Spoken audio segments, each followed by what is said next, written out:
देर रात 10 बजे के करीब जिला डोडा में ही देसाबाटा इलाके में करालान और आखवान जंगलात के बीच दहशतगर्दों और वीडीजीज के दरमियान फायरिंग का तबादला। वीडीजीज यानी विलेज डिफेंस गार्ड्स, इन दोनों के दरमियान दहशतगर्द और वीडीजीज के दरमियान फायरिंग का तबादला हुआ था। इलाके में वीडीजीज पहले से ही घात लगाकर बैठे थे।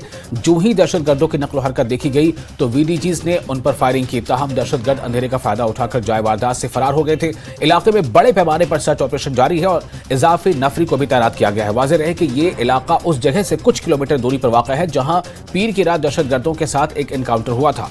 बताया जाता है कि वही दहशतगर्द फरार होकर इस इलाके में छिपे हैं। दहशतगर्दों की तादाद 2 से 3 बताई जा रही है।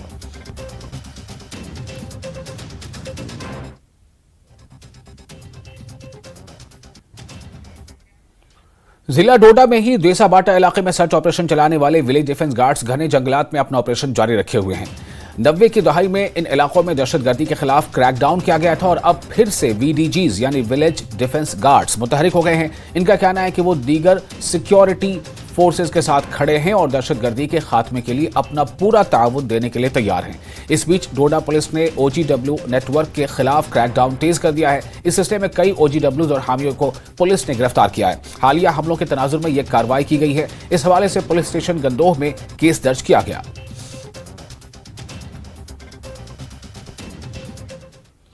जम्मू खित्ते के जिला डोडा के देसालाल दरमन फॉरेस्ट रेंज के ऊपरी अडबगी इलाके में सिक्योरिटी फोर्सेस का सर्च ऑपरेशन बदस्तूर जारी है। पीर की रात दहशतगर्दों और सिक्योरिटी फोर्सेस के दरमियान हुए एक एनकाउंटर में एक फौजी अफसर समेत 4 फौजी जवान शहीद हो गए थे।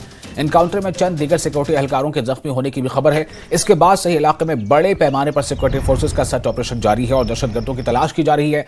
ऑपरेशन की जगह पर मजीद फौजी दस्तों को भी भेजा गया है। हेलीकॉप्टर